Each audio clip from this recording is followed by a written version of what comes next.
Ang intense ng mga kaganapan ngayon sa abot kamay na pangarap sapagkat magugulantang si Don Pepe sa mga sasabihin sa kanya ni Zoe. Dito nga ay malalaman ni Zoe ang plano ni Moira na pagpapapatay kay Don Pepe kaya naman ay agad niya itong ipapaalam sa lolo niya at tutulungan niya nga itong tumakas. Samantala ay maiisipan na nga nila Doc Robert at Giselle na humingi ng tulong sa mga pulis para sa nawawala nilang ama na si Don Pepe. May ipapakita naman na picture ang pulis kila Doc Robert at ito nga ay walang iba kundi si Bala Hadji at dagdag pa nga ng pulis na marami na daw pala itong record sa kanila.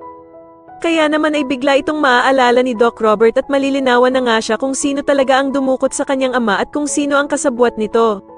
Samantala ay hindi naman mawala-wala sa isip ni Lynette ang pagtawag ni Zoe kay Doc Carlos ng daddy kaya naman ay tatawagan nito si Annalyn para magpatulong sa kanya kung paano daw niya matrace kung nasaan si Zoe.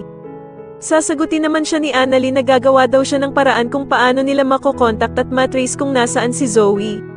Sa kabilang banda matapos marinig ni Don Pepe ang katotohanan tungkol sa ama ni Zoe, ay susubukan niya itong tanungin kung sino daw ang totoong ama nito para malaman niya kung magsasabi ito ng totoo sa kanya. Samantala ay mag-uusap naman ng masinsinan sila Bala Hadji at Moira tungkol sa pananahimik ni Don Pepe. Pero sasabihin naman ni Moira na hindi niya ito magawang patayin dahil nga daw sa ayaw ng anak niyang si Zoe. Pero isasuggest naman ni Bala Hadji na pauwiin na nga lang daw muna si Zoe sa bahay nila at siya na nga daw ang bahalang pumatay kay Don Pepe. Pero wala naman silang kaalam-alam na nakikinig na pala si Zoe sa kanila at malalaman nga nito ang plano nilang pagpatay sa lolo Pepe niya.